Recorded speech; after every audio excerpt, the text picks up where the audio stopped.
So I'm Iain, aka Sportsbeard from Playmint, and we make fully on-chain games, and Downstream is our current one. So I'm going to talk about a little bit about what it is, but mainly about how our first playtest of Downstream went, which happened last week, and what we learned from that. So just an introduction of what Downstream is. It's an MMO 4X, at least a lightweight version of that. It takes place in the post-singularity world of Hexwood, where you play as artificial general intelligences controlling rodent-like agents. So that's the world that you're in, and it's an autonomous world, or at least it will be at some point. That's the end goal, and crucially, it's an extendable game, and we think that's the interesting bit about the world half of autonomous world. So autonomous being a self-sustaining world that lives forever. That's something that we need to work on as well. But at the moment, the innovation that we think fully on-chain games can bring to games is this idea of an extendable game. So that's the main thing, and that's what I'm going to focus on today. That's what we focused on in our playtest. So that's a screen grab of the game as it is at the moment. It's all blue to kind of on purpose to sort of really drive home. It's kind of an early stage, so it's playable. There's a bit of a game loop, but there's lots still to do. So it's early stages. So yeah, an extendable game. That's the main thing. So by default, on-chain games have composability because smart contracts are deployed to chain, and anyone can interact with the ABI of those smart contracts.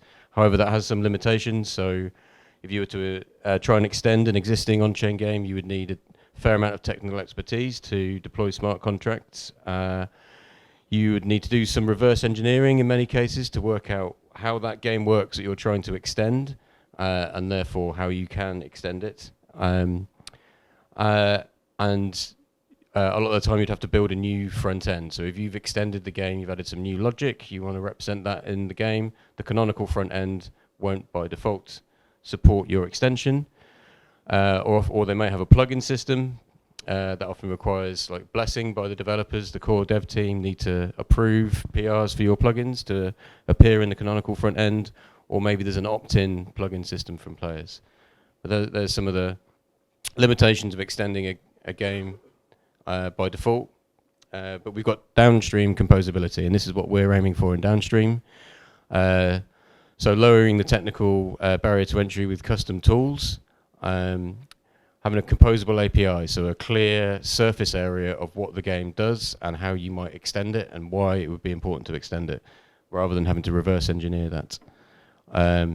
So yeah, that's our both on a design and technical level. This is like the point at which you've got a surface area of the digital physics which can be interacted with by the extension. So making that clear and front and center in the game. And then automatic plugin integration. So you don't need to build your own front end, or you don't need players to opt in to plugins. Everything happens automatically in the canonical front end that we're providing. You still could build your own front end, but you don't have to. It's like the default way of extending Downstream will be automatic. So that's both logic and UI can be deployed to chain, automatically picked up by the game. Currently, so that's what I was going through there is kind of the overview of where we're headed. Currently, it's a version of that's working but limited. So we've got physics, which is based on goo. So goo are our atoms in the game. Everything's made of goo. Goo is used to determine how things like crafting and combat work. And we have the automatic plugin integration system working. And what that is used for is injecting features into the game via building kinds. So buildings are buildings are. Go and have a look at this screenshot of the game. You can see these castles on the map. So they're the buildings on the map, and what defines them is the rodents can go and interact with those buildings and interact with the game. So there's game features exposed by whether it's crafting or combat or or anything else, postage systems, they're all in the buildings. So that is how we expose the game to be extended, and what programmers need to do to extend the game is implement two files, a JavaScript file for the front end and a Solidity file for the back end. I've got a quick video, or maybe offline. Okay, that's fine. So what the video shows is the fact that when players are playing in Hexwood and they go and build a new building, they have a drop-down list of all the building kinds that they can make, and if you deployed this Hammer Factory, then all players will then have an additional Hammer Factory things that they can make, and they can interact with that. So it's automatic integration. Okay, so yeah, well, it wasn't working for me. It's fine. It's fine. I think if it's only that video that doesn't work, we'll be okay. So the playtest. We invited a small number of people, keeping it small scale, early stages. We ran for a week because we wanted people to program extensions to the game as well as play. It's kind of a time-consuming thing, and it was programmers only. These were our first builders, and we referred to them as the TFBs. So the questions that we were asking for the playtest was, can TFBs extend downstream? Just, is it possible? Are they motivated to extend downstream? And can they build whatever they're motivated to build? So whatever you imagine, how far can you go with the system that we've got at the moment? And so what happened when the TFBs played and extended downstream? So a few snapshots of what happened. So they played and they started quests. So we deployed our own extensions on top of the game, which was setting up some quests. So there's the cocktail hut. You can go and make yourself a cocktail, which maybe didn't have a purpose and caused some confusion, but that was the start of a quest. They engaged in our combat.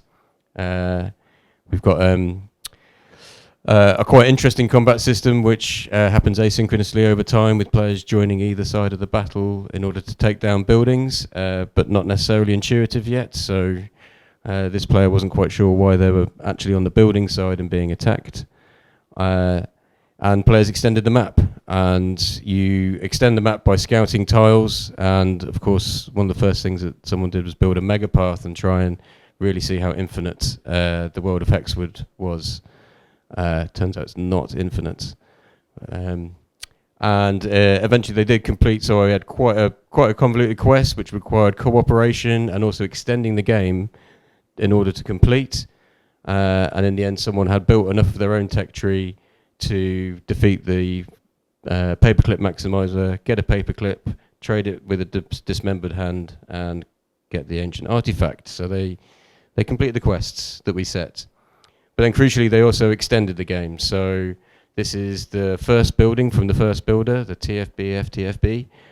So it's the first time anyone from outside of Playmint built and extended the game. So that's kind of the core thing we wanted to show that could happen. And they built the Fountain of Youth, which took green goo and crafted it into the Fountain of Youth, which was a more powerful, useful item to be used in combat. And the reason they used the green goo was because that was a surplus resource from completing some of the quests. So everyone playing the game had some green goo, so someone built the building that made that green goo useful.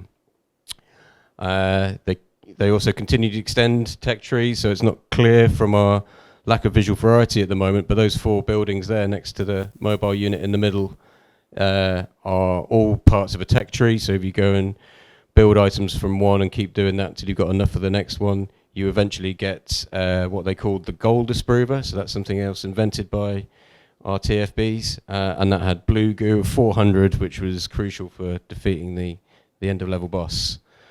So as well as tech trees, they also extended with exclusivity. So some of the guys from Minters, who are here today as well, were joining us, and they started developing their world of Webelopolis, and whilst it was under construction, they built an entry gate, and you needed to get an entry permit in order to be able to take part in Webelopolis.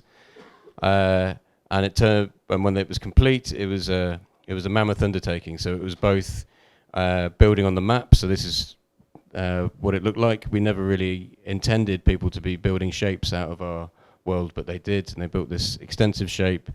All those little dots there are different kinds of buildings as well as some repeated.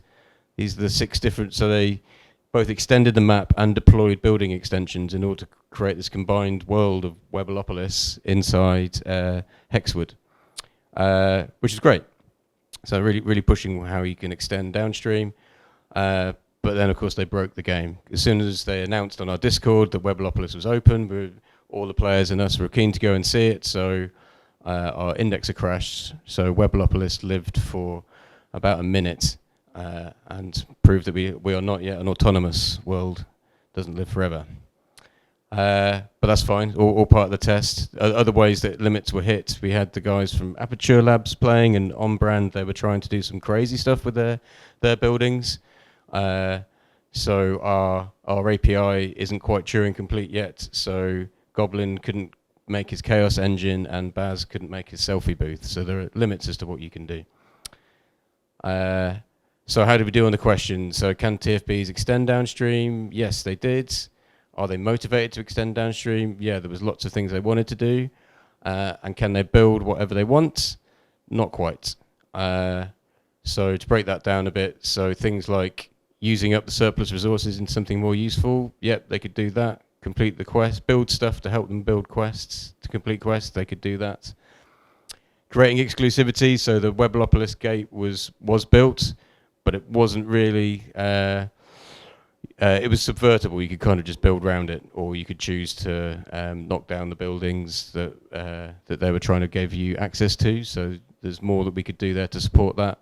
Fun standalone experiences, you could build, because you got access to the HTML and the UI, you can just make a building which is a cinema and display a movie, but you can't have access to the camera, so you can't make the selfie booth. So there's things you can and can't do there. Extra storage was something that people wanted to make the game better, and that is possible, but we only did that with the sort of internal knowledge of how the game works. So that's an example of something that we need to do better with our API.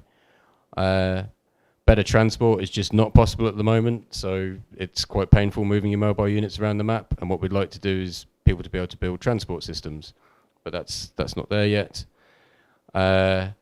Something that some people are calling bat channels, others are calling battle servers, which is like interesting off-chain Twitch-style gaming experiences, then settled back to chain. We'd like that to be possible in future, but currently we're not exposing enough of the core game to do that. And then there's other things that maybe we never will enable. So someone wanted to make an invisibility potion as an item.